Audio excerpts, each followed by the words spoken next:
ராஜா, உம்மை துதிக்கிறோம், உம்மை ஸ்தோத்தரிக்கிறோம் அப்பா. அப்பா, நீர் நல்லவர், நீர் பரிசுத்தர் ராஜா. அப்பா, இந்த வேலையில் அப்பா நீர் எங்களை ஒரு மனமாய் கூடி வர வைத்த உம்முடைய கிருபைகளுக்காக உமக்கு நன்றி செலுத்துகிறோம். என் தேவநீர் அப்பா கூட இருந்து நீர் நடத்தும்படியாய் செபிக்கிறோம் அப்பா. இந்த நாளில் பிள்ளைகளுக்கு தேவையான சத்தியத்தை நீர் கொடுத்து நடத்தும்படியாய் செபிக்கிறோம் அப்பா. இந்த நாளில் இருந்து அப்பா இந்த காரியங்களை மனமாற்றத்தை என் தேவநீர் கட்டளையிடும்படியாய் செபிக்கிறோம். நீங்கள் முழுவதுமாக அப்பா மகிமை அடைங்க. இயேசுவின் நாமத்தில் ஜெபிக்கிறோம் ஜீவனுள்ள நல்ல பிதாவே, ஆமேன். ஹல்லேலூயா. இந்த நாளுடைய தலைப்பு, செய்தினுடைய தலைப்பு எழுதிக்கங்க, எழுதுறோங்க. மறக்கப்பட்ட பொக்கிஷம். மறக்கப்பட்ட பொக்கிஷம். ஒரு வசனத்தை கூட வாசிப்போம். மத்தேயு எழுதின சுவிசேஷ புத்தகம்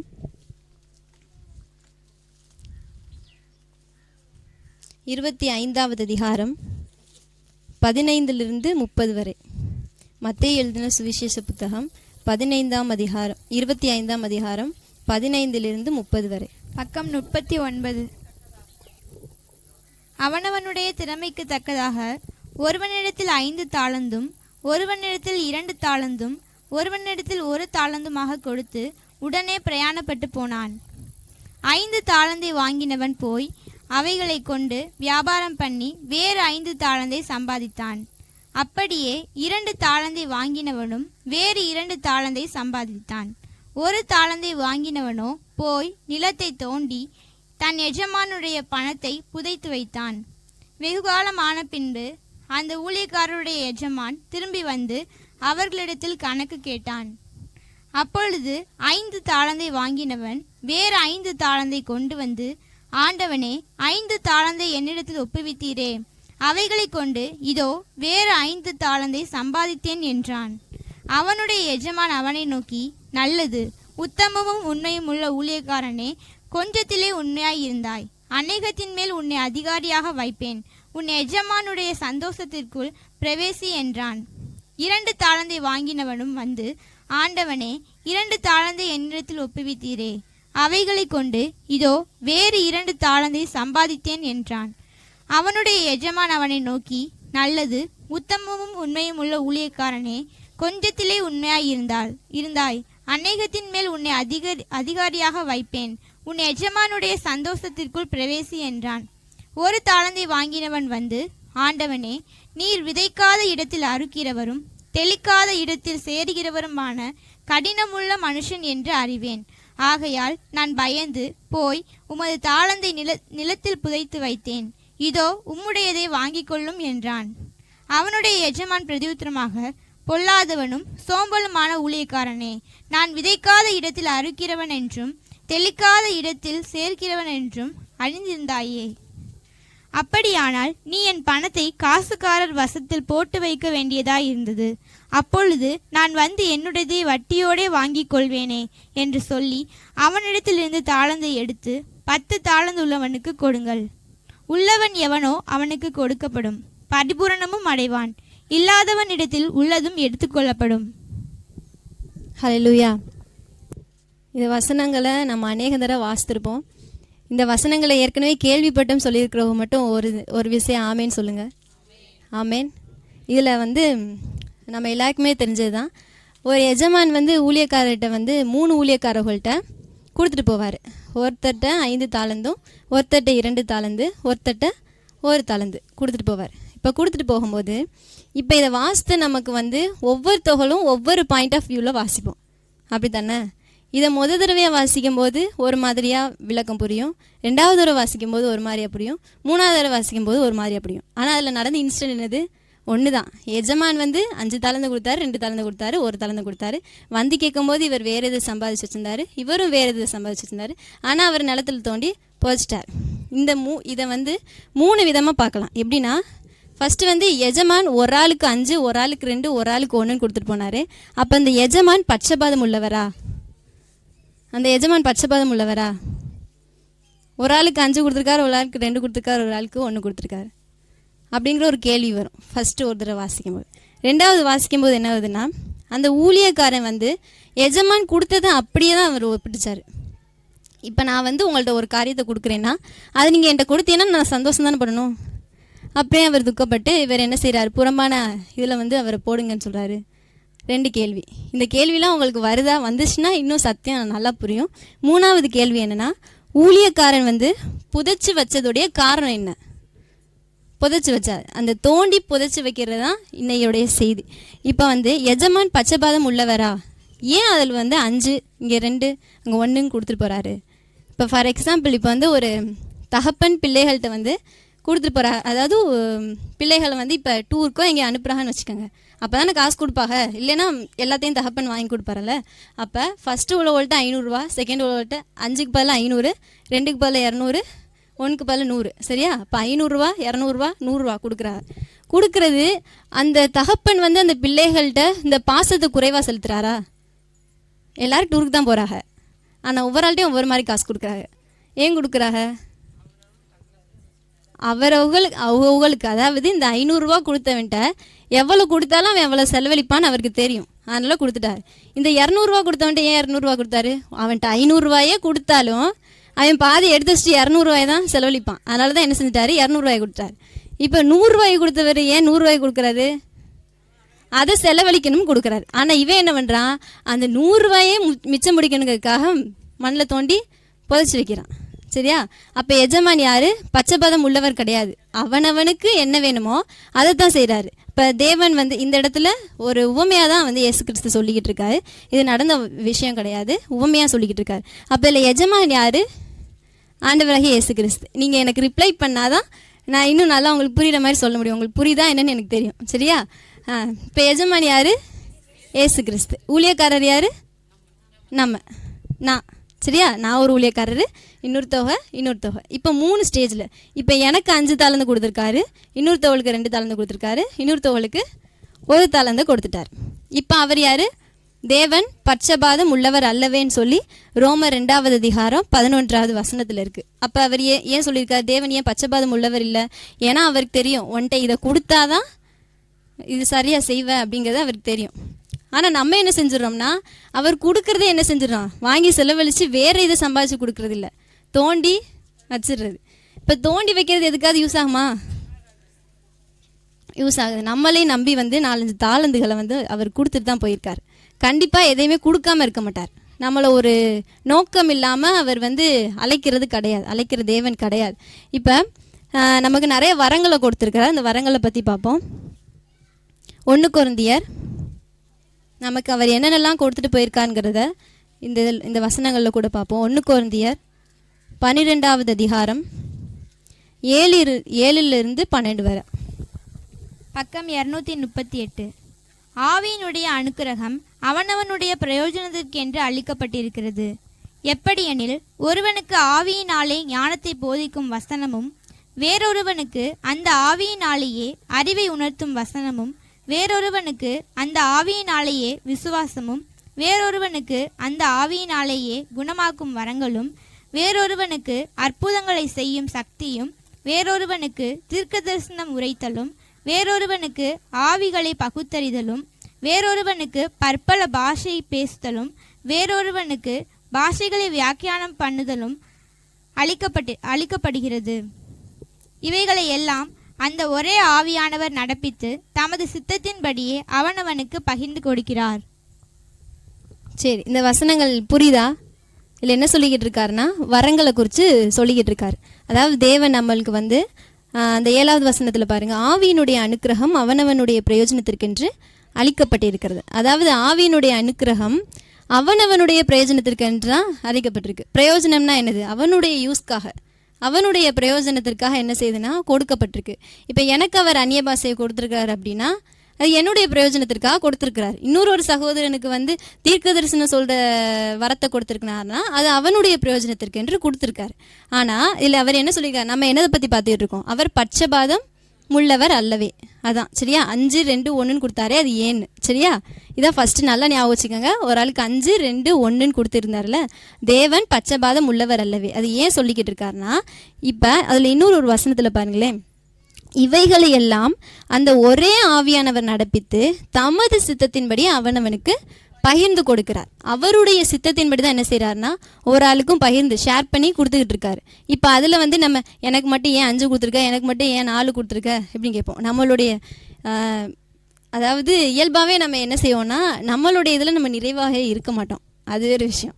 அதாவது நம்மளுக்கு இப்போ 2 தாளந்து கொடுத்துருக்காரு அப்படின்னா 5 தாளந்து உள்ளவனை பார்த்து, ஆண்டவரே நானும் ப்ரேயர் பண்ணுறேன், அவனும் ப்ரேயர் பண்ணுறான், நானும் சர்ச்சுக்கு போகிறேன், அவனும் சர்ச்சுக்கு போகிறான், எல்லாரும் ஒரே மாதிரி தானே செஞ்சுக்கிட்டு இருக்கோம், அப்படியே அவனுக்கு 5 எனக்கு 2, இப்படி கேள்வி கேட்குறவங்கள தான் இருப்போம். ஆனால் நமக்கு கீழே ஒருத்தனுக்கு ஒரு தாளந்து கொடுக்குறாருல, அப்போ அவனை பார்த்தோம்னா நம்மள்ட, ஆனால் அவனை பார்த்து மட்டும் நம்ம என்ன செய்யறதில்லை, கேட்கறதில்ல. ஏன் ஆண்டவர் எனக்கு நிறையா கொடுத்துட்டு அவனுக்கு கம்மியாக கொடுத்துருக்கீங்க கேட்போமா? கேட்க மாட்டோம். அது மட்டும் கிடையாது. அது மாதிரி தான் நிறையா காரியங்களில் வந்து நம்ம சரி செய்ய வேண்டியது இருக்குது. இப்போ எஜமான் வந்து யாரா இல்லை, பச்சைபாதம் உள்ளவரா இல்லை. ஏன் ஏன் அவனவனுடைய பிரயோஜனத்திற்காக தான் பகிர்ந்து கொடுத்துருக்கிறார். சரியா? அப்போ உங்கள்கிட்ட இதை கொடுத்தா நீங்கள் சரியாக மெயின்டைன் பண்ணுவீங்கன்னா கொடுத்துருக்காரு. ஆனால் நம்ம அதை என்ன செஞ்சிடறோம், தோண்டி புதைச்சி வச்சிடறோம். செகண்ட் என்ன பார்க்குறோன்னா, ஊழியக்காரன் அப்படியே ஒப்படைத்தது தவறா? ஊழியக்காரன் கொடுத்தாரு, ஒரு தாளந்து கொடுத்தாரு, அதை அப்படியே புதைச்சி வச்சது தவறா? அவர் பண்ண தவறா? சொல்லுங்க, சரியா தவறா? நான் உங்களை நம்பி ஒரு சாக்லேட்டை கொடுத்துட்டு போகிற வரைக்கும் அவர் எதுவுமே சொல்லிட்டு போகலை, கொடுத்துட்டு போயிட்டாரு. நீ சம்பாதின்னு சொல்லலை, சம்பாதிக்கலன்னு சொல்லலை, கொடுத்ததை அவர் அப்படியே வச்சுருக்காரு. அப்போ சரி தானே? நம்ம இல்லைன்னு எப்படி சொல்லுவோம்னா, பின்னாடி ஆண்டவர் சொல்வார். என்ன சொல்வார் பின்னாடி? அதை சொல்லுவார்ல, நீ என்ன நான் கொடுத்ததை சம்பாதிக்காமல் வச்சுருக்க அப்படின்னு சொல்லி ஆண்டவர் திட்டுவார். அதனால் நம்ம என்ன சொல்லுவோம், அவன் செஞ்சது தவறு அப்படின்னு சொல்லிடுவோம். பின்னாடி உள்ள வசனத்தை வாசித்து தவறுன்னு சொல்லிடுவோம். ஆனால் அவர் செஞ்சது தவறா சரியா? நீங்கள் அதாவது இயல்பாக நினச்சி பாருங்க, கொடுத்ததை அவர் செஞ்சார், கரெக்டு தானே? அப்புறம் ஏன் தவறுன்னு சொல்கிறாரு? என்றைக்காவது இந்த கேள்வி வந்திருக்கா? ஏன் தவறுன்னு சொல்கிறாரு?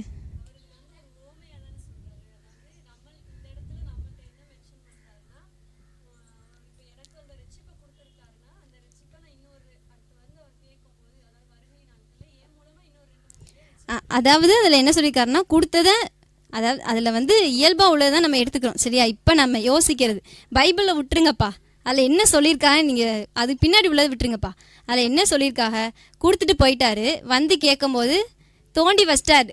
சரியா? தோண்டி வச்சிட்டார். இப்போ ஏன் அவர் திட்டுறாருன்னு தெரியுமா? ஏன் திட்டுறாருன்னா, இப்போ என்னையை நம்பி எங்கள் அப்பா 100 ரூபா கொடுத்துருக்கான்னு வச்சுக்கோங்க. சரியா? என்னையை நம்பி ஒரு 100 ரூபா கொடுத்துருக்காங்க. நான் என்ன செய்கிறேன், பத்திரமா அது எதையுமே செலவழிக்காமல் பத்திரமா பீரோ லாக்கருக்குள்ளே வச்சாச்சு. சரியா? பீரோ லாக்கருக்குள்ளே வச்சாச்சு. இப்போ அந்த பீரோ லாக்கருக்குள்ளே இருக்கிறது எனக்கு ஞாபகம் இருக்குமா? அடுத்தடுத்து எனக்கு வந்துக்கிட்டே இருக்கும். அப்போ அதில் உள்ளது எனக்கு ஞாபகம் இருக்குமா? ஞாபகம் இருக்காது. கண்டிப்பாக ஞாபகம் இருக்காது. அதை வந்து என்றைக்கோ ஒரு நாள் பல வருஷம் கழிச்சு தேடும்போது கண்டுபிடிச்சி வருவோம், எதுக்கோ அது வந்து யூஸ் ஆயிரும், ஞாபகம் இருக்காது. அதனால தான் அவர் என்ன செய்கிறாருன்னா, தோண்டி வைக்காதடா அப்படின்னு சொல்கிறார். இப்போ இன்றைக்கி அவர் ஃப்ரெஷ்ஷாக கொடுத்தாருன்னா அது ஃப்ரெஷ்ஷாக என்ன செஞ்சிடணும், யூஸ் பண்ணிடணும். அப்படியே பொழிச்சு வைக்க அது ஃப்ரெஷ்னஸ் கம்மியாக போயிடும். அப்படி தானே? இப்போ நான் வந்து இயேசு கிறிஸ்து வந்து இப்போ நமக்கு என்ன கொடுத்துருக்காரு, ஆவியினுடைய வரங்களை கொடுத்துருக்காரு. நமக்கு என்ன கொடுத்துருக்காரா? என்னென்ன வரங்கள் கொடுத்துருக்காருன்னா, ஞானத்தை போதிக்கிற வசனம். ஞானத்தை போதிக்கிற வசனம் எல்லாத்தையும் இருக்குதா? ஞானத்தை ஒரு ஒரு பர்சன் இருக்காருன்னா அவங்களுக்கு ஞானத்தை போதிக்கிற அந்த வசனம் உங்கள்கிட்ட இருக்குதா? அது ஒரு வரம். இருக்குதுன்னா ஆமேன்னு சொல்லுங்க. ஆமேன். எல்லாருக்கும் இருக்கிறது இல்லை. ஒரு சிலருக்கு தான் அவர் என்ன செய்கிறாரு, 5 தாளந்து கொடுக்காரு, ஒரு சிலருக்கு 2 கொடுக்காரு, ஒரு ஆளுக்கு 1 கொடுக்குறாரு. எல்லாத்துக்கும் ஆமேன்னு சொன்னீங்கன்னா அவ்வளோதான். ஏன்னா அவர் எல்லாத்துக்கும் எல்லாத்தையும் கொடுக்கறது இல்லை. சரியா? ஞானத்தை போதிக்கிற வசனம். ஆமேன்னு சொல்லிட்டீங்களா? ஒரு தாளந்து. சரியா? நீங்கள் எண்ணிக்கிட்டே வாங்க, உங்கள்கிட்ட எத்தனை தாளந்து இருக்குன்னு எண்ணிக்கிட்டே வர்றீங்க. சரியா? நெக்ஸ்ட்டு, அறிவை உணர்த்தும் வசனம். ஞானத்தை உணர்த்தும் வசனம் சொல்லிட்டேன் ஃபஸ்ட்டு. சரியா? நான் ஒரு வார்த்தையை சொல்கிறனால ஒரு நபருக்கு ஞானம் உண்டாகுது, ஞானத்தை போதிக்கிற வசனம். செகண்ட் என்னது? அறிவை உணர்த்தும் வசனம். சரி, ஞானம் அறிவு அப்படின்னா என்ன தெரியுமா? ஞானத்தை போதிக்கும் வசனம் சொன்னேன், அவனுக்கு ஒரு நல்ல காரியங்களை உண்டாக்குறது அப்படின்னு சொல்லிட்டோம். செகண்ட் அறிவுன்னு சொல்லியிருக்காரு. அறிவை உணர்த்தும் வசனம். அறிவுனா என்ன தெரியுமா? அறிவு முட்டாளாக இருக்கிறதுக்கு ஆப்போசிட் அறிவு. சரி, சொல்லுங்கள், வேறு சொல்லுங்கள். ஞானம்னா சொல்லியாச்சு, அறிவுனா நம்ம என்ன சொல்லுவோம், ஞானமும் அறிவும் ஒன்று தானே. அப்புறம் அவர் பிரித்து கொடுக்கணும், அறிவுக்கு மேலே ஞானமா? சரி, ஞானம்னா ஒரு கரெக்டான டெஃபினிஷன் சொல்லுங்கள் அப்போ. ஞானம் அறிவு எல்லாம் தெரிஞ்சவங்க ஞானி. படித்ததை வச்சு சொன்னவங்க அறிவாளி. சரி சரி. இதில் பொறுமையாக ஹேண்டில் பண்ணுறவங்க அறிவை சொல்கிறோம். ஞானத்தை சரி. அப்போ அறிவுனா ரெண்டையும் சொல்லணும்ப்பா, ரெண்டையும் சொல்லணும். அறிவுனா என்ன, ஞானம்னா என்ன?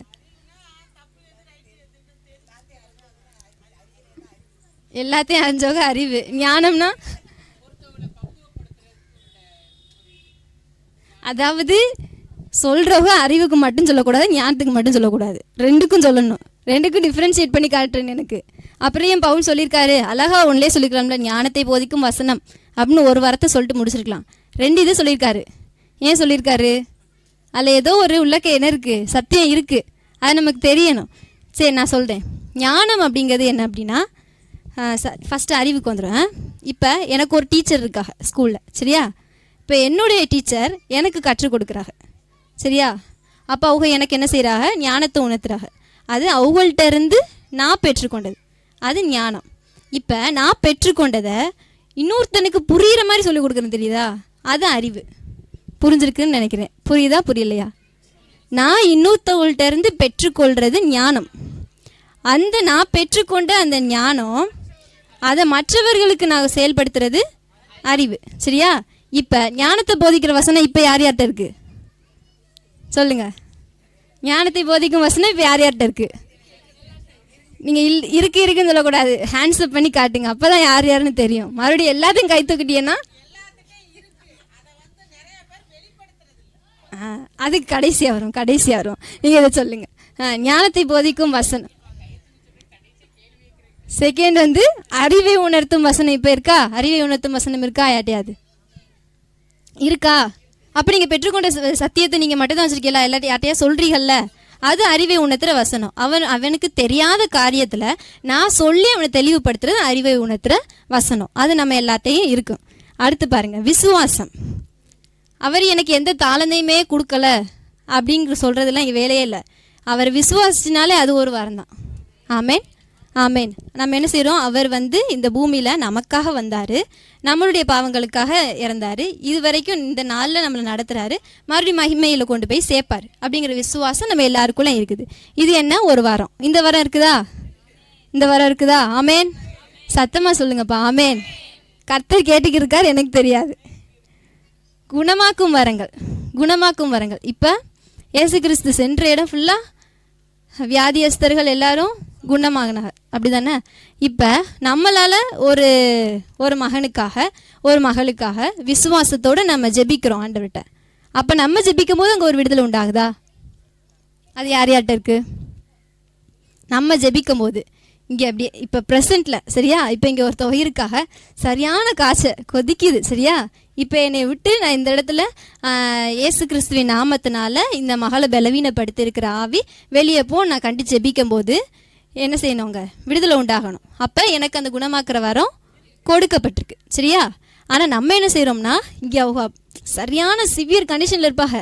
அதை பார்த்துட்டு நமக்கு உள்ளே இருக்கிறவரை மறந்துட்டு என்ன செய்வோம், யாத்தே இவ்வளவுக்கு இருக்காங்க, ஒருவேளை அவங்களுக்கு சுகமாகலைனா முன்னாடி இருக்கிற நம்மளை என்ன சொல்லுவாங்களோ அப்படின்னு சொல்லுவாங்கல்ல. இவ ப்ரேயர் பண்ணால் என்ன நடந்துச்சு, இவன் என்ன பைபிள் வாசிக்கிறா, என்ன சபைக்கு போகிறா அப்படின்னு கேட்பாங்க. ஆமேன் ஆமேன். அதனால தான் நமக்கு என்ன செஞ்சது, விசுவாசம் குறைஞ்சது. இப்போ இந்த விசுவாசம் இருக்குதா? அவர் பிறந்தாரு மறுபடியும் கூப்பிட்டு போவாருங்கிற விசுவாசம் இருந்துச்சு. ஆனால் எனக்கு பக்கத்தில் இருக்க ஒரு சகோதரிக்கு அவர் சுகத்தை கொடுப்பாருங்கிற விசுவாசமும் இருக்குது. ஒரு ஊழியக்காரர் மூலியமாக சுகத்தை கொடுப்பாருங்கிற விசுவாசம் இருக்குது. ஆனால் என்னால் முடியுங்கிற விசுவாசம் இருக்குதா? அவர் போகும்போது என்ன சொல்லிட்டு போனார், நான் செய்கிறத விட இன்னும் அதிகமாக செய்வேன்னு செஞ்சுட்டு போனார். ஆனால் அவருடைய காரியங்களை பின்பற்றி நடக்கிற நம்மளால் செய்ய முடியுதா? செய்ய முடியும்னு சொல்லுவோம், ஆனால் முடியுதா? முடியறதில்லை. அப்போ அந்த தாழ்ந்து யார்கிட்டையோ இல்லை, சரியா? இப்போ எத்தனை தாழ்ந்து இருக்குன்னு எண்ணிக்கங்க. நெக்ஸ்ட்டு அற்புதங்கள் செய்யும் சக்தி, சரியா? அற்புதங்கள் செய்யும் சக்தி என்னது? அற்புதங்கள் செய்யும் சக்தி தெரியுதா? தங்கச்சிமான கடலில் போய் முன்னாடி நின்று பிரிச்சுடு அப்படின்னா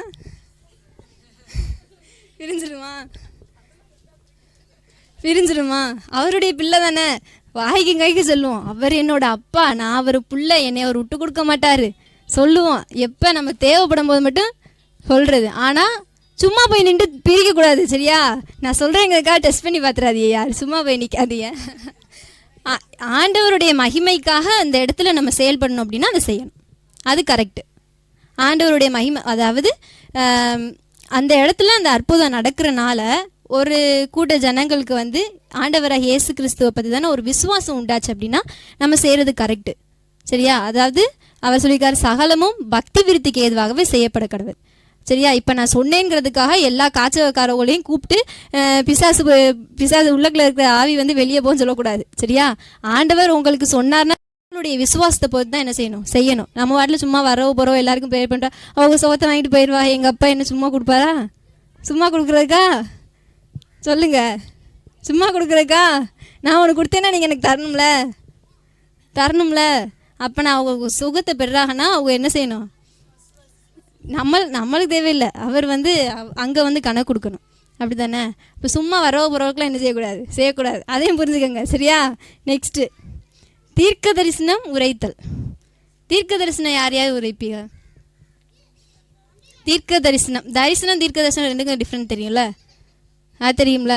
சரி, தீர்க்க தரிசனம் உரைக்கிறவர்கள், அதாவது வருகிறதான காரியத்தை முன்கூட்டியே ஆவியானவர் வந்து உங்களுக்கு சொல்லிடுவார், அதை நீங்கள் சொல்கிறது. நீங்களாம் சொல்கிறது கிடையாது, ஆவியானவர் உங்களுக்கு உணர்த்திருப்பார், அதை நீங்கள் சொல்கிறது. அதுவும் தீர்க்க தரிசனம் உரைத்தல், சொல்லுதல், சரிதா? இது வந்து ஒரு சிலருக்கு இருக்கக்கூடிய தாளந்துகள். அடுத்து ஆவிகளை பகுத்தறிதல். இத்தனை நேரம் இவ்வளோ வரங்கள் சொன்னதெல்லாம் பிரச்சனையே கிடையாது, சரியா? இந்த ஞானத்தை போதிக்க வசனமும் அவர் நமக்கு கற்றுக் கொடுத்தா நம்ம வசனத்தில் இருக்கும், அது சொல்லிடுவோம். அடுத்து அறிவை உணர்த்தும் வசனமும் அவர் ஆவியானவர் நமக்குள்ளே இருந்து அடுத்தவங்களுக்கு சொல்கிறதுக்கு உதவி செய்வார், சொல்லிடுவோம். விசுவாசமும் அது நம்மளுக்குள்ளே இருக்கிறதான காரியம், அவர் என் மூலியமாக செய்வார் அப்படிங்கிற விசுவாசம். அடுத்து குணமாக்குற வரங்கள், இது எல்லாமே நம்ம செஞ்சிடலாம். ஆனால் இந்த ஆவியை பகுத்தறிதல் வந்து யார்கிட்ட இருக்குது? ஆவியை பகுத்தறிதல் அப்படின்னா என்ன தெரியுதா? ஆவியை பகுத்து அறிதல், சரிதா? இப்போ ஆவிகளை, இப்போ ஒரு பர்சன் வர்றாங்கன்னா அந்த பர்சனுக்குள்ளே என்ன ஆவி இருக்குது? ஆவியை பற்றி மெசேஜ் எடுத்தோம்னா அது தனியாக போகும். ஆவியே ஒவ்வொருத்தவங்களுக்குள்ளேயும் ஒவ்வொரு ஆவி இருக்கும், அடிமைத்தனத்தின் ஆவி, இந்த மாதிரி நிறைய ஆவிகள் இருக்கும். இப்போ ஒரு பர்சன் இருக்கானா அந்த பர்சனுக்குள்ளே என்ன ஆவி இருக்குங்கிறத பகுத்து அறியணும், ஆராயணும். அந்த இது வந்து அந்த தாளந்து யார்கிட்ட இருக்குங்கிறத நிதானிச்சுக்கோங்க. நெக்ஸ்ட்டு பற்பல பாசைகளை பேசுதல். பற்பல பாஷைகள், அதாவது அந்நிய பாஷைகள் பேசுகிறோம்ல, அந்நிய பாஷையும் பற்பல பாஷையும் ஒன்று தான். அந்நிய பாஷைனா நமக்கு தெரியாத பாஷைகளை நம்ம பேசுகிறோம், அந்நிய பாஷைகள். பற்பல பாஷைனா நிறையா பாஷைகள், ரெண்டும் ஒன்று தான், சரியா? அப்போ நம்ம வந்து ஆவியானவர் நமக்கு வந்து ஏன் இதில் பற்பல பாஷைகள்னு சொல்லியிருக்காரு அப்படின்னா, இப்போ நான் ஒரு அந்நிய பாஷை பேசுகிறேன்னா இதே அந்நிய பாஷை நாளைக்கு வராது, இதுக்கு அடுத்த நாள் வராது. ஆவியான ஒவ்வொரு நாளும் என்ன செஞ்சுவார்? புதுசாக நம்ம கொடுத்துட்டே இருப்பார். இந்த பற்பல பாஷைகளை பேசுகிறது ஒரு வரம், அவர் நமக்கு கொடுத்ததான கிஃப்ட்டு, சரியா? இப்போ இந்த கிஃப்ட் யார்கிட்ட இருக்குது, இந்த தாளந்து யார்கிட்ட இருக்குதுங்கிறத நிதானிச்சுக்கோங்க, சரியா? இப்போ உங்களுக்கு தெரியும் நீங்கள் 5 தாளந்து உள்ளவங்களா, 2 தாளந்து உள்ளவங்களா, இல்லை 1 தாளந்து உள்ளவங்களா அப்படிங்கிறது உங்களுக்கு தெரியும், அது நிதானிச்சுக்கோங்க, சரியா? நெக்ஸ்ட்டு பாஷைகளை வியாக்கியானம் பண்ணுதல். இப்போ அந்நிய பாஷை பேசுகிறது கூட சபைக்கு போகிற நிறையா பேர் பேசுவாங்க. ஆனால் அந்த சபைக்கு போகிற பேசுறதில் தொடக்கத்தில் பேசினதே ரீபா மட்டும் பேசுகிறவங்களும் நிறையா பேர் இருக்காங்க, அது வேறு விஷயம், நம்ம அடுத்து போயிடுவோம். இந்த பாஷைகளை வியாக்கியானம் பண்ணுறது அப்படின்னா அந்த பாஷைகள் பேசுகிறாங்கல்ல அந்த பாஷைக்கான அர்த்தம் சொல்கிறது. ஆண்டவர் 1 கொரிந்தியர் அழகாக சொல்லியிருப்பாரு, ஒருத்தவங்க அந்நிய பாஷை பேசினான்னா அதனுடைய அர்த்தத்தையும் சொல்லணும், அப்படி இல்லைன்னா தனக்கே பக்தி விருத்தி உண்டாக பேசணும். அந்த 1 கொரிந்தியர் 14வது அதிகாரத்தில் இருக்குது, அதை வாசித்துக்கோங்க. அதில் வந்து அர்த்தத்தையும் சொல்லணும்னு சொல்லியிருக்காரு. அர்த்தத்தில் சொல்லியிருக்காருங்க, பாஷைகளை வியாக்கியானம் பண்ணுதல் வந்து ஒரு வரம், சரியா? இப்போ இதில் எத்தனை வரங்களை சொல்லியிருக்கு?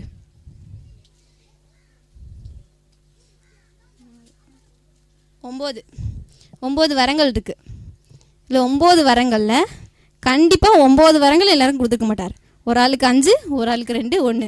இது வந்து ஃபார் எக்ஸாம்பிளுக்கு தான், ஒரு ஆளுக்கு 5 தான் கொடுப்பாரு, 2 தான் கொடுப்பாரு, 1 தான் கொடுப்பாரு, இல்லை நிறையா கொடுப்பாரு. அதாவது ஒரு இதுக்காக சொல்கிறேன், சரியா? ஒரு ஒப்பனைக்காக சொல்கிறேன். இப்போ ஒரு ஆளுக்கு 5, ஒரு ஆள் 2, ஒரு ஆளுக்கு 1, இப்படி வந்து பகிர்ந்து கொடுத்துட்டார். இந்த வரங்கள் யார் யாருக்கு என்ன இருக்குதுங்கிறத பார்த்துக்கங்க, சரியா? இப்போ அங்கே வந்துடுவோம், மத்தேயுக்கு வந்துடுவோம். மத்தேயு 25வது அதிகாரத்தை எடுத்துக்கோங்க. இப்போ என்ன செஞ்சிட்டாருன்னா உங்களுக்கு ஒவ்வொரு வரங்களாக கொடுத்துட்டாரு. கொடுத்ததில் அந்த போயிட்டு வர்றாரு எஜமான், என்ன செஞ்சிட்டாரு? போயிட்டு வர்றாரு. இப்போ ஆண்டவராகிய இயேசு கிறிஸ்து இந்த பூமியில் வாழ்ந்தார், மரிச்சார், நமக்கு இந்த வரங்களை இப்போ கொடுத்துட்டு ஆவியானவரை நமக்கு கொடுத்துட்டு அவர் போயிட்டார். அப்படி தானே? எல்லோரும் கவனிங்க. இங்கே ஆவியானவர், அதாவது இயேசு கிறிஸ்து வந்தார், மரிச்சார், போயிட்டு நமக்கு ஒரு ஆவியானவரை கொடுத்துட்டு போனார். அப்படி தானே? அந்த ஆவியானவர் தான் இந்த வரங்கள் எல்லாத்தையும் நமக்கு கொடுக்கிறவர். சரியா? இப்போ இந்த ஆவியானவர் நமக்கு இந்த வரங்களை கொடுத்த பின்னாடி மறுபடி போன எஜமான் வந்து கேட்பார்ல, எஜமான் யார்? இயேசு கிறிஸ்து. ஃபஸ்ட்டே சொல்லிட்டேன், எஜமான் இயேசு கிறிஸ்து. அப்போ எஜமான் வந்து என்ன செய்வார்? கணக்கு கேட்பார். இப்போ 5 தாலந்து வாங்கினவன்ட்டு வந்து கேட்குறார், நம்மள்ட்ட தான் கேட்குறார். சரியா? இதில் வந்து நீங்கள் இருக்கிறதா வாசிங்க. இந்த 5 தாலந்து வாங்கினவன்ட்ட கேட்குறாரு. என்ன கேட்குறாருன்னா, 5 தாலந்தை வாங்கினவன் போய் அவைகளை கொண்டு வியாபாரம் பண்ணி வேறு 5 தாலந்தை சம்பாதித்தான். சரியா? இப்போ 5 வாங்கினவன் வேறு 5 போய் சம்பாதிக்கிறான். இது எப்படி 5 சம்பாதிக்கிறது? இப்போ வரங்கள் இத்தனை கொடுத்துருக்காரு உங்களுக்கு, அது எப்படி நீங்கள் வேறு 5 சம்பாதிக்கிறது? வேறு 5 எப்படி சம்பாதிக்கிறது?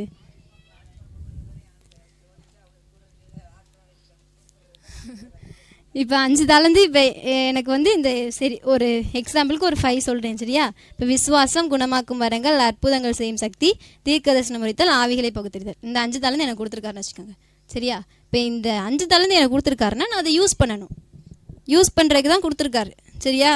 ஒரு லட்டு வாங்கி கொடுக்குறான்னா அந்த லட்டை சாப்பிடணும்ல. வச்சுக்கிட்டே இருந்தால் அடுத்த லட்டு வாங்கி கொடுப்பாரா? நீ சாப்பிட மாட்டேன், உனக்கு தரமாட்டேன்னு போயிடுவார். அப்படி தானே? அதுதான் சொல்லுவார். சரியா? அதுதான் அதில் சொல்லிக்கிட்டு இருக்காரு. இப்போ 5 தாலந்து நம்ம கொடுத்துட்டாரு. வந்து கேட்கும்போது இந்த 5 தாலந்து அப்படியே இருந்துச்சுன்னா என்ன செய்வார்? 5 தாலந்து அப்படியே இருந்துச்சுன்னா அப்படி போயிடுவார். அதில் பின்னாடி உள்ளதில் கொடுத்துருக்காருங்களே, உள்ளவன் எவனுக்கோ அவனுக்கு கொடுக்கப்படும், இல்லாதவனுக்கு உள்ளதும் எடுக்கப்படும். அதுக்கு அதான் அர்த்தம். 5 தாலந்து வாங்கினவன், அதாவது சரி இப்போ 2 வச்சுக்கிறோம். சரியா? இப்போ 2 வச்சுக்கிறோம். இவன்ட்ட 5 இருக்குது, இங்கிட்ட 2. நல்லா ஞாபகம் வச்சுக்காங்க. இங்கே 2 தாலந்து வாங்கினவன் அப்படியே வச்சுருக்கான். இந்த 5ஆவது உள்ளவனோட கம்பேர் பண்ணும்போது 2ஆவது உள்ளவன் எப்படி கம்மியாக தான் வச்சுருக்கான். சரியா? அப்போ இவன்ட்ட யார்? இல்லாதவன். கொஞ்சம் இல்லை, இல்லாதவன் இல்லை, குறைவாக இருக்கான். சரியா? கொஞ்சம் இல்லை. இப்போ ஆண்டவர் வந்து கேட்குறார். கேட்கும்போது என்னப்பா பண்ணார்? 2ஐயும் கேட்கும்போது அவர் சொல்வார், ஆண்டவரே நான் 2ஐயும் அப்படியே வச்சுருக்கேன் அப்படின்னு சொன்னால் என்ன செய்வார்? இந்த 2 வாங்கி 5 உள்ளவனுக்கு கொடுத்துருவான். அப்படி தான் சம்பாதிக்கிறது. புரியுதா? ஆமேன். எப்படி சம்பாதிக்கிறதுன்னு புரியுதா? நம்ம கரெக்டாக இருந்தோம்னா இல்லாதவன்கிட்ட இருந்து வாங்கி கொடுப்பாரு. நம்ம கரெக்டாக இல்லைன்னா, என் பக்கத்தில் இருக்கவன்ட்ட 2 இருக்குதா, அவன்கிட்ட 2 தான் இருக்கு, அவன் யூஸ் பண்ணுறான்னு சொல்லிட்டு இங்கே உள்ளதை என்ன செஞ்சுருவார்? வாங்கி கொடுத்துருவார். அப்போ 2 இருக்கிறவன் அங்கே அவன்கிட்ட எத்தனை இருந்துச்சு? 2 இருந்துச்சு. என்கிட்ட இருக்கிற 5 கொடுத்துட்டு அங்கே என்னதாயிரும்? 7 அப்போ எப்படி நம்ம வரங்களை சம்பாதிக்கிறோன்னு தெரியுதா? பக்கத்தில் உள்ளவங்க குறைவாக அவங்க வந்து யூஸ் பண்ணலை அப்படின்னு சொன்ன உடனே ஆண்டவர் என்ன செஞ்சுறாரு? உள்ளவனுக்கு கொடுத்துட்றாரு. நம்ம யோசிப்போம், இந்த வசனத்துக்கு அர்த்தம் யாருக்கு தெரியும்னு எனக்கு தெரியாது. உள்ளவன் எவனுக்கும் கொடுக்கப்படும், இல்லாதவனுக்கு உள்ளதும் எடுக்கப்படும். அப்படின்னா என்ன? ஆண்டவர் இருக்கிறவன்ட்டையே திருப்பி கொடுக்குறாரு, ஏன் இல்லாதவனுக்கு அவர் எடுக்கிறாரு? அவன் தான் இல்லையே. அதாவது இல்லாதவன்ட்ட உள்ளதும் எடுக்கப்படும். அப்படின்னா என்ன இருக்கவன்ட்ட இருக்கு? இங்கே பாருங்க, இல்லாதவன்ட்ட உள்ளதும் எடுக்கப்படும்னா இல்லாதவன்ட்ட என்ன செய்யுது? இருக்குது. ஆனால் அவன் என்ன சொல்கிறான்? இல்லைன்னு சொல்கிறான். புரியுதா? இருக்கிறவன் அவன்கிட்ட உள்ளவன் எவனோ அவனுக்கு கொடுக்கப்படும். நல்லா அந்த வசனத்தை புரிஞ்சுக்கிட்டேன்னா சத்தியம் நல்லா புரியும். உள்ளவன் எவனுக்கு கொடுக்கப்படும், அவன்கிட்ட இருக்குது. சரியா? கொடுக்கப்படுது. அடுத்து இல்லாதவன் எவனுக்கோ உள்ளதும் எடுக்கப்படும். அப்போ இல்லாதவன்கிட்ட என்ன செய்யுதுதான் இருக்கதான் செய்யுது, அதை எடுக்கிறாரு. ஆனால் அவன் சொல்கிறதான் என்ன சொல்கிறான்? இல்லைன்னு சொல்கிறான். புரியுதா? குறைவாக தான் இருக்குது. அப்போ இதில் என்ன செஞ்சுருக்காரு? இந்த வரங்களை வந்து நமக்கு கொடுத்து வச்சுருக்காரு. ஆனால் நம்ம என்ன செய்கிறது இல்லைன்னா அதை யூஸ் பண்ணுறதில்ல. அப்படி தானே? அப்போ ஊழியக்காரன் அப்படியே ஒப்படைச்சது சரியா தவறா? இப்போ சொல்லுங்கள், சரியா தவறா? தப்பு. ஏன்? அவர் சொன்னனால நம்ம சொல்லக்கூடாது, கொஞ்சம் நிதானித்து அதை புரிஞ்சோன்னா நல்லா சத்தியம் புரியும். அடுத்து பாருங்கள், ஊழியக்காரன் புதைத்து வைத்ததன் காரணம். ஏன் அதை புதைச்சி வைக்கணும்? சொல்லுங்க அப்போ. ஏன் புதைச்சி வைக்கணும்? நம்ம வந்து இந்த காலத்தில் மண்ணை தோண்டி புதைக்க மாட்டோம். பீரோ லாக்கருக்கு அப்படியே போய் லாக்கருக்குள்ளே இன்னொரு லாக்கர் இருக்கும், அந்த லாக்கருக்குள்ளவே வச்சிடுறது. டபுள் லாக்கரில் உள்ளவே வச்சிடுறது. அப்படி தானே? ஏன் அவர் வைக்கணும்? அந்த ஊழியக்காரன் ஏன் மண்ணுக்குள்ளே போய் வைக்கணும்?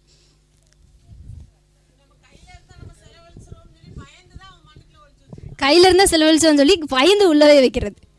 சரியா? அப்போ எஜமான் எதுக்கு கொடுத்துட்டு போனார்? லட்டை சாப்பிட தானே கூப்பிட்டு போனார். கொடுத்துட்டு போனது எதுக்கு? சாப்பிட. அவன் என்ன செஞ்சுட்டான்? பறிச்சு வச்சிட்டான். பறிச்சு வச்சா அது அப்படியே இருக்குமா? மக்கி போயிடும், ஒன்றும் இல்லாமல் போயிடும். அப்படித்தானே? அது நல்லா நிதானிச்சுக்கோங்க. அவன் வச்சதோடைய காரணம் என்னது? அப்படியே இருக்கணுங்கிறதுக்காக. அப்படியே இருக்கணுங்கிறதுக்காக. அது அப்படியே இருக்குமா? அது அவனுக்கு தெரியலை. அந்த சத்தியம் அவனுக்கு தெரியலை. அதனால அவன் என்ன செய்யலை?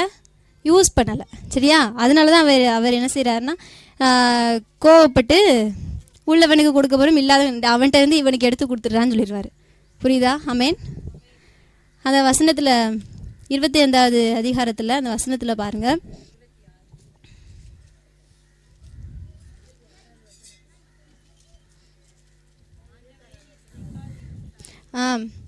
ஆண்டவரே, ஒரு தாளந்தை வாங்கினவன் வந்து, ஆண்டவனே, நீர் விதைக்காத இடத்தில் அறுக்கிறவரும் தெளிக்காத இடத்தில் சேருகிறவருமான கடினமுள்ள மனுஷன் என்று அறிவேன். போதும். இதில் என்ன சொல்லியிருக்காருன்னா, ஒரு தாளந்து வாங்கினவன் ஆண்டவர்கிட்ட சொல்கிறாரு, நீர் விதைக்காத இடத்தில். நம்ம என்ன செய்வோன்னா, இந்த 5 தாளந்து வாங்கினவே, 2 தாளந்து வாங்கினவே, 1 தாளந்து வாங்கினவே, இவன் தோண்டி பதிச்சு போட்டான், அதனால் அவர் வாங்கி கொடுத்து போயிட்டார் அப்படின்னு சொல்லிடுவோம். அப்படி தானே? இதில் ஒரு வார்த்தை யூஸ் பண்ணியிருக்காரு பாருங்க. ஆண்டவரே, நீர் விதைக்காத இடத்தில் அறுக்கிறவரும் தெளிக்காத இடத்தில் சேர்க்கிறவருமான கடினமுள்ள மனுஷன். புரியுதா? இப்போ இந்த வசனத்தை யாருமே எடுத்துக்கிற மாட்டோம். அவன் ஒன்றுமில்லாமல் போயிட்டா, அதனால் அவர் சபிக்கிறான்னு சொல்கிறார். இதை ஏன் இந்த வேர்டு ஏன் அதில் சொல்லியிருக்கு? விதைக்காத இடத்தில் அறுக்கிறவரும். அதாவது இப்போ அவருடைய வயக்காடு இருக்குது. சரியா? இப்போ அந்த எஜமான் இருக்காருன்னா அவருக்கு நிறைய வயக்காடு இருந்திருக்கும், சொத்து இருந்திருக்கும். அப்படி தானே? அவருடைய நிலத்தில் விதைச்சிருக்காரு. சரியா? விதைக்காத இடத்தில் அறுக்கிறவர் அப்படின்னா அவர் எந்த இடத்துல விதைக்கலையோ அந்த இடத்துல தான் போய் அறுத்துட்டு வர்றார். இப்போ ஒரு வயக்காடு இருக்குன்னா அந்த இடத்துல இப்போ நான் என்னுடைய வயக்காடில் நான் விதைப்பேன், இன்னொருத்தவங்களுடைய வயக்காடில் அவங்க விதைப்பாங்க. அவங்களுக்கு அறுக்கிற சீசன் வந்தப்போ நான் போய் என்ன செய்கிறேன்? கூலிக்கு போய் அறுக்கிறேன். அப்படி தானே? அது நான் விதைச்ச இடமா? இல்லை, நான் விதைக்காத இடம். அப்படி தானே? அப்போ அந்த விதைக்காத இடத்துல போய் என்ன செய்கிறேன்? நான் போய் அறுக்கிறேன். அதுதான் அதில் சொல்லியிருக்காரு. அப்போ எஜமான் என்ன சொல்கிறாரு? நான் விதைக்காத இடத்துல போய் அறுக்கிறவேன். அப்போ அவர் விதைச்சிட்டு போனது என்னது இந்த வசனத்தில்? இந்த வசனத்தில் என்னது வச்சுட்டு போனார்? தாளந்து வச்சுட்டு போனார். எத்தனை தாளந்து? 5, 2, 1. 5, 2, 1 விதைச்சிட்டு போனார். அப்போ விதைக்காத இடத்துல தான் அவர் என்ன செய்வார்? அறுப்பார். அப்போ இந்த 5, 2, 1 அவர் அவனே சொல்கிறான், விதைக்காத இடத்துல நீ அறுக்கிறவர்னு எனக்கு தெரியும், அதனால தான் நான் என்ன செய்கிறேன்? கொடுக்குறேன். அதுதான் அவர் சொல்கிறாரு. கீழே சொல்கிறார் பாருங்களேன், பொல்லாதவனும் சோம்பலுமான ஊழியக்காரனே, நான் விதைக்காத இடத்தில் அறுக்கிறவன் என்றும் தெளிக்காத இடத்தில் சேர்க்கிறவன் என்றும் அறிந்திருந்தாயே. உனக்கு தெரியுதுலடா, நான் விதைச்ச இடத்துல நான் அறுக்க மாட்டேன்னு உனக்கு தெரியுதுலடா. அப்புறம்டா நான் கொடுத்த 5 தாளந்து அப்படியே வச்சுருக்கேன், ஒரு தாளந்து ஏன்டா அப்படியே வச்சுருக்க? பின்னாடி சொல்லியிருப்பார், கடைக்காரர்கிட்ட போய் கொடுத்தீங்கன்னா வட்டியோட நான் வாங்கியிருப்பேன்ல, அந்த காசு அவருடையதா எஜமானுடையதா? 5 தாளந்து அவருடையது. வட்டியில் அவர் கொடுத்த காசு யாருடையது? அவருடையது. அப்போ அவர் விதைச்ச இடமா அது? இல்லை, அவர் விதைச்சது எத்தனை? 5, 2, 1. 5, 2, 1. ஆனால் அது அவர் விதைக்காத இடத்துல இருந்தால் அறுக்கிறவர்னு சொல்லியிருக்கு. புரியுதா? இதில் எஜமானில் நம்ம இயேசு கிறிஸ்துவ வச்சுக்கணும். சரியா? ஊழியக்காரனில் நம்மன்னு வச்சுக்கணும். அவர் சொல்கிற ஊமைகள் எல்லாமே எஜமான் ஊழியக்காரன் சொல்கிறது எல்லாமே இயேசு கிறிஸ்துவையும் நம்மளையும் தான் சொல்கிறார். சரியா? நம்ம ஊழியக்காரன். ஆமேன், ஆமேன். சத்தமாக சொல்லுங்கள், ஆமேன். நம்ம ஊழியக்காரன் தானே, அவருடைய ஊழியக்காரன் தானே. ஊழியக்காரன்னா வேலைக்காரன், அவருடைய வேலைக்காரன், அவர் சொல்கிறத செய்யக்கூடிய வேலைக்காரன். ஆமேன். இப்போ அவர் சொல்லியிருக்காரு, விதைக்காத இடத்துல என்ன செஞ்சுட்டாரு? அறுக்கிறவன் சொல்லியிருக்காரு. அதனால தான் இந்த 5 தாளந்து வாங்கினவன் வேறு 5 வாங்கும்போது இவர் ஒத்துக்கிட்டார். ஏன்னா அவர் விதைக்காத இடத்துல அறுத்துட்டார். சரியா? இப்போ இதில் இயேசு கிறிஸ்து என்ன செய்கிறாரு? கோவப்படுறாருல. இதில் எப்படி சொல்லியிருப்பாரு இந்த வசனத்தை? பொல்லாதவனும் சோம்படுமான ஊழியக்காரனே, இப்படி சொல்லியிருப்பாரா? கோவமாக சொல்லியிருப்பார்ல, திட்டியிருப்பார். அப்படி தானே? திட்டியிருப்பார். அப்போ ஏசு கிறிஸ்து கோவக்காரரா? நான் சொல்லுவோம், அவர் சாந்தமானவர், அவர் அன்பானவர், கோவமே பட மாட்டார், சாட்டை வச்சு வெளுத்துடுவார். ஆமேன். ஏன் அவர் கோவப்படுறாருங்க? ஏன் கோவப்படுறாரு? தெரிஞ்சும் அவனுக்கு எல்லா அறிவும் இருக்குது, இருந்த அறிவை என்ன செய்யல, யூஸ் பண்ணல. அவனுக்கு தெரியுது விதைக்காத இடத்துல அறுக்கிறவன் தெரியுது. ஆனால் இவன் என்ன செய்கிறான், புதைச்சி வச்சுட்டான். அதனால தான் அவர் என்ன செய்கிறாரு, கோவப்படுறாரு. ஆமேன்.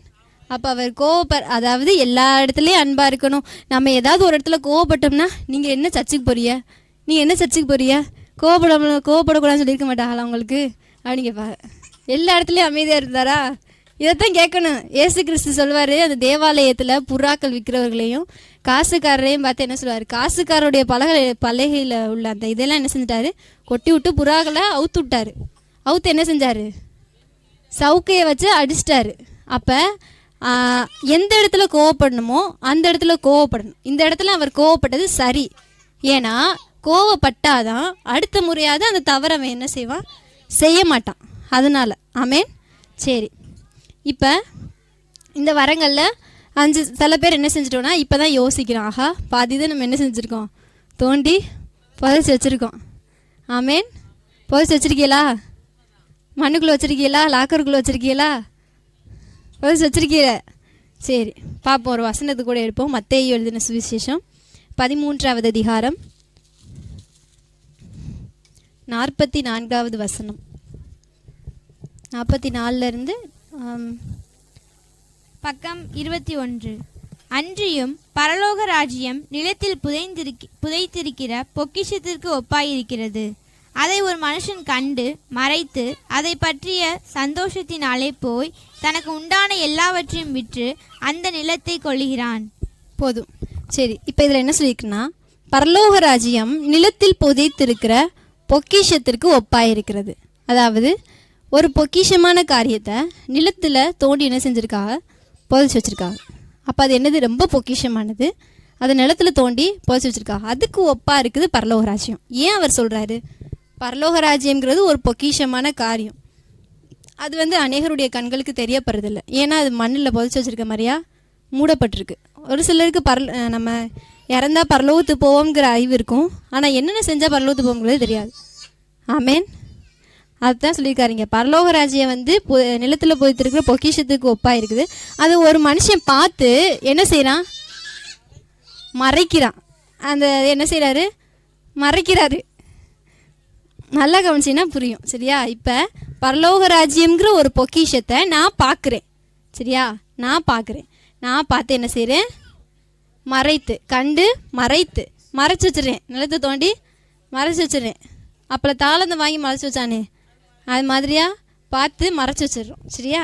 அடுத்து என்ன சொல்கிறாரு, அதை பற்றிய சந்தோஷத்தினாலே போய், நான் மறைச்சி வச்சுட்டேங்கிற சந்தோஷத்தில் போய் என்ன செய்கிறான், தனக்கு உண்டான எல்லாவற்றையும் விற்று, தனக்கு உண்டான ஆஸ்தி எல்லாத்தையும் என்ன செஞ்சிடறான், விற்று அந்த நிலத்தை கொள்கிறான். எந்த நிலத்தை கொள்கிறான், புதைச்சி வச்ச இடத்த. அந்த புதைச்சி வச்ச பொக்கிஷம் யாருட்டு, புதைச்சி வச்ச பொக்கிஷம் யாருட்டு, எனக்கு ஆண்டவர் கொடுத்த பொக்கிஷன் தான் அது, என்னுடைய கிஃப்ட்டு. சரியா? இப்போ என் பர்த்டேக்கு ஒருத்தர் கிஃப்ட்டு வாங்கிட்டு வரான்னு வச்சுக்கோங்க, அது யாருடைய கிஃப்ட்டு, என் கிஃப்ட்டை பார்த்து நான் போய் ஒரு மண்ணை தோண்டி புதைச்சி வச்சு மறைச்சி வச்சுட்டு அந்த சந்தோஷத்தில் போய் வீட்டில் உள்ள எல்லாத்தையும் விற்றுட்டு எந்த நிலத்தை வாங்குறேன், கிஃப்ட்டை புதைச்சி வச்சேன்ல அந்த நிலத்தை போய் அப்படியே அந்த கிஃப்டே அவனோட தான். புரியுதா? அதை எதுக்கு நீ மறைச்சி போய் அந்த நிலத்துக்காக போய் இந்த நிலத்தை விற்று அதை வாங்கணும்? புரியுதா? இந்த இடத்துல தான் இப்போ நம்ம இருக்கிறோம். ஏன் அப்படின்னா நம்ம கொஞ்சம் அதை மறைச்சி வைக்கணும், யாருக்கும் தெரியக்கூடாது அப்படின்னு. அதை யூஸ் பண்ணால் தான் என்ன செய்யும், அதோடைய பலன் நமக்கு கிடைக்கும். சில பேர் என்ன பண்ணுறோம்னா, இப்படி தான் நம்மளுடைய தாளந்தை ஃபுல்லாக வாங்கி புதைச்சி வச்சுட்டு அந்த தாளந்தை பெறணுங்கிறதுக்காக மறுபடியும் சபையில் போய் ஆண்டவரே எனக்கு இது வேணும்னு சொல்கிறது. அவர் சொல்கிறார், டே அது உனக்குள்ளே தான் இருக்குது, நீ தான் புதைச்சி வச்சுருக்க, நான் உனக்கு என்றைக்கோ கொடுத்துட்டேன். ஆமேன். உனக்கு என்றைக்கோ கொடுத்துட்டேன். ஆனால் நீ என்ன சொல்கிற, இங்கே எனக்கு தீர்க்க தரிசனம் வரத்தை தாங்காண்டவரேன்னு கேட்குறோம், சபைக்கு போய் கேட்குறோம். அவர் சொல்கிறார், நான் ஏற்கனவே உன்கிட்ட கொடுத்தேன், அதை பார்த்து மறைச்சி வச்சு நீ இது எல்லாத்தையும் விற்றுட்டு தான் போய் வாங்குவேன்னு இருக்கும்போது நான் என்ன பண்ண முடியும்? அதை நீங்கள் என்ன செய்யணும், என்ன செய்யணும், தோண்டி எடுக்கணும், வெளியில் தோண்டி எடுக்கணும். நிறைய காரியத்தை என்ன செஞ்சுருக்கோம், மறைச்சி உள்ளே வச்சு மக்கி போய் மக்கி போன பின்னாடி அங்கே பொக்கிஷம் இருக்குன்னு சொல்லி அப்போ தான் அந்த அறிவு வந்து போய் அந்த நிலத்தை வாங்க வருது. அங்கே கிஃப்ட் இருக்குது. நான் சொல்கிறது புரியுதா? அங்கே கிஃப்ட் இருக்குது. இங்கே ஆண்டவர்கிட்ட தாங்காண்டவரேன்னு கேட்டு இந்த அறிவு நீ தான் புதைச்சி வச்ச அப்படிங்கிற அந்த அறிவு உனக்கு வர்றதுக்கு முன்னாடி அந்த கிஃப்ட் அங்கே என்ன செஞ்சுது? மக்கி போயிடுது. அப்போ தான் நீ என்ன செய்யறனா இங்கே உள்ளதெல்லாம் விற்று அங்கே போய் வாங்குற. அங்கே போய் வாங்கி தோண்டு பார்த்தா நீ இருக்காது. அதுக்குள்ளே அவர் என்ன செஞ்சிருவார்? பக்கத்தில் உள்ளவன்ட்டு கொடுத்துருவார். என்னடா அப்படின்னு கேட்பார். என்னடா உனக்கு கொடுத்தது நீ புதைச்சி வச்சுட்டு மறுபடியும் ஆண்டவர்கிட்ட போய் என்ன ஆண்டவரே அவங்களுக்கெல்லாம் கொடுக்குறிய, அவங்களுக்கு கொடுத்தது அவனுக்குள்ளேது இல்லை உன்னோடது தான். ஆமேன். நம்ம யூஸ் பண்ணாமல் வச்சுருந்ததுலாம் அதெல்லாம். ஆமேன்.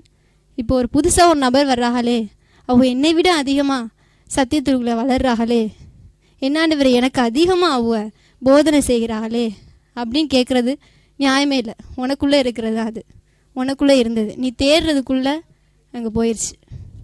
ஆமேன். அதுக்கு அடுத்த வசனத்தை வாசிங்க. மேலும் பரலோக ராஜ்யம் நல்ல முத்துக்களை தேடுகிற வியாபாரிக்கு ஒப்பாய் இருக்கிறது. நல்ல முத்துக்களை தேடுகிற வியாபாரிக்கு ஒப்பாய் இருக்கிறது. அதாவது ஒரு வியாபாரி வந்து நல்ல முத்துக்களை என்ன செய்கிறாரு? தேடுறாரு.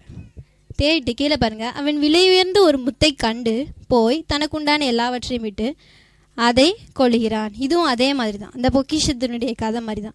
கீழே பாருங்களேன், பரலோக ராஜ்யம் கடலில் போடப்பட்டு சகல விதமான மீன்களையும் சேர்த்து வாரிக்கொள்ளும் வலைக்கு ஒப்பாக இருக்கிறது. இப்போ பரலோக ராஜ்யம் எப்படி இருக்குன்னா, வலையை போடுறோம், அதில் நிறையா மீன்களை வந்து என்ன செய்யுது? வாரிக்கொள்கிற வலைக்கு ஒப்பாக இருக்குது. வலை தான் இதில் வந்து பரலோக ராஜ்யத்திற்கு ஒப்பனையாக சொல்லப்பட்டிருக்கிறது. மீன்கள் யார் அப்படின்னா நாம தான். இயேசு கிறிஸ்து பரலோகம் அப்படிங்கிற, அதாவது ஒரு போட்டில் இருக்காருன்னா அந்த பர்சன் வலையை போட்டு மீனை பிடிப்பான். புரியுதா? அந்த பர்சன் யாருன்னா இயேசு கிறிஸ்து. நல்லா ஞாபகம் வச்சுக்கோங்க. பர்சன் யார்? இயேசு கிறிஸ்து. அந்த வலை யார்? பரலோக ராஜ்யம். அந்த மீன்கள் யார்? அவர் பிடிக்கிற ஒவ்வொரு நபர்களும். இப்போ இனிமே அவர் யாரை பிடிக்கணும்னு இருக்காரோ அவர் எல்லாரையும் சேர்த்து, அதுதான் சரியா? இப்போ பரலோக ராஜ்யம் எப்படி இருக்குது? வளமாக இருக்குது. அது என்ன செய்யும்? மீனெல்லாம் வாரி கொண்டு வரும். அதில் நம்ம இருக்கிறோமா இல்லையாங்கிறது அவருக்கு மட்டும்தான் தெரியும். ஆமேன். தாளந்தை யூஸ் பண்ணால் அந்த வலையில் நம்மளும் இருப்போம். அந்த மீனாக அவர் சாப்பிடக்கூடிய மீனாக இருப்போம், அவருக்கு பிடிச்சமான மீனாக இருப்போம். ஆனால் அந்த வலையில் இல்லை அப்படின்னா தெரியல. நெக்ஸ்ட்டு அடுத்து என்ன சொல்லியிருக்குன்னா, அது நிறைந்த போது அதை கரையில் இழுத்து உட்கார்ந்து நல்லவைகளை கூடைகளில் சேர்த்து ஆகாதவைகளை எரிந்து போடுவார்கள். இப்போ என்ன செஞ்சுட்டாருன்னா, நல்லது கெட்டது, இப்போ மீன் வருது அப்படின்னா நல்ல மீன் மட்டும்தான் வருமா? வலையில் எல்லா மீனும் வரும்ல, பாசி எல்லாம் கடந்து வரும். அப்படி தானே? அதில் யார் வர்றா? நான் வர்றேன், நீங்கள் வர்றிய, யாரோ வர்றாங்க, சரியா? யாரோ வர்றாங்க. இதில் என்ன செய்கிறாரு அப்படின்னா, ஒரு முக்கியமான வேலையை பார்க்காரு. நல்லவைகளை கூடைகளை சேர்த்துட்டு ஆகாதவைகளை எரிந்து போடுவார்கள், தூக்கி போடுறாங்க, சரியா? எரியிறாங்க. இப்போ நல்ல மீனா கெட்ட மீனா? நீங்கள் நல்ல மீனா கெட்ட மீனா? நல்ல மீன். ஆமேன்.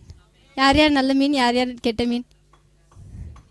நம்ம எப்போவுமே பாசிட்டிவானது தான் சொல்லுவோம். நான் நல்லவேன், எனக்கு எல்லாம் தெரியும், நான் கர்த்தருடையவன், நான் அங்கே போவேன், இங்கே போவேன், பரலோகத்துக்கு போவேன், எல்லாம் சொல்லுவோம். ஆனால் நல்ல மீனா கெட்ட மீனான்னு அவருக்கு மட்டும்தான் தெரியும். ஆனால் நம்ம என்ன சொல்லிடுவோம்? நான் தான் நல்ல மீன், நான் தான் அவர் பிடிச்ச மீன், நான் அவர் பிடிச்ச மீன் தான், கரெக்டு தான், அவர் உன்னை பிடிச்சார் தான். ஆனால் நீ நல்ல மீனாக இருக்கியா ஆகாத மீனாக இருக்கியா? அதான் இதில் சொல்லியிருக்காரு. எல்லாத்தையும் வாரி புடிச்சிட்டாரு, சரியா? அப்போ நீ நல்ல மீனாக இருக்கணுமா கெட்ட மீனாக இருக்கணுமா? நல்ல மீனாக இருக்கணும். எப்போ நல்ல மீனாக மாறும் அப்படின்னா, அவர் கொடுத்த தாளந்துகளை நம்ம யூஸ் பண்ணும்போது தான். அதாவது இப்போ சபைக்கு போகிறவங்களுக்கு மட்டும்தான் வரங்கள் இருக்குங்கிறது கிடையாது, அப்படி தானே? சபைக்கு போகிறவங்களுக்கு மட்டும் கிடக்குங்கிறதே கிடையாது. சபைக்கு போகிறவங்க ரசிக்கப்பட்டவங்க அப்படிங்கிறதுலாம் கிடையாது. எவன் ஒருவன் அவரை வந்து இயேசு கிறிஸ்துவே உண்மையான தேவன் விசுவாசித்து அவன் சபைக்கு போகிறானோ போகலையோ, வீட்டில் இருந்தே தேவனை ஆராதிச்சாலும் அவன் வந்து அவருடையவன் தான், சரியா? அதாவது சபை அப்படிங்கிறது என்னென்னா, நம்ம எல்லாரும் கூடி ஜெபம் பண்ணுறதுக்கு, அவருடைய வார்த்தைகளை கேட்கறதுக்கு, அதுதான் சபை. இப்போ நம்ம கூடி இருக்கோம்ல, இது ஒரு சபை. 2-3 பேருக்கு மேலே கூடியிருக்கிறது சபை. சரியா? இப்போ சபையில் இருக்கிறவங்களாம் நல்லவங்களாக இருக்கணும் நம்ம எதிர்பார்க்கவும் முடியாது, நம்ம கெட்டவங்களாக இருக்கணும் மற்றவங்க எதிர்பார்க்கவும் முடியாது. ஆமேன். அப்போ நீங்கள் நல்ல மீனா கெட்ட மீனா? நல்ல மீனா கெட்ட மீனா? அதை விட சொல்லுங்கள். அவருக்கு தான் தெரியும். அவருக்கு தெரியும், அதை விட உங்களுக்கு தெரியும். உங்களுக்கு தெரியும். ஏன்னா அந்த தாளந்தை யார்கிட்ட கொடுத்துட்டு போனார்? அவரே வச்சு டே தம்பி நான் உனக்கு 5 தருவேன், 2 தருவேன், 1 தருவேன், வெயிட் பண்ணி சொன்னாரா? 5ஐயும் கொடுத்துட்டு போனார். அப்போ நமக்கு தெரியும் நம்ம யூஸ் பண்ணியிருக்கோமா இல்லை நம்ம புதைச்சி வச்சுருக்கோமா என்ன பண்ணியிருக்கோம் தெரியும்.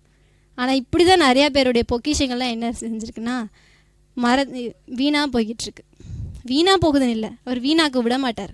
அவருடைய எதையுமே அவர் வீணாக்க மாட்டார். அவர் இந்த பூமியை படைத்து எல்லாத்தையும் நல்லதாக கண்டவர். ஆமேன்.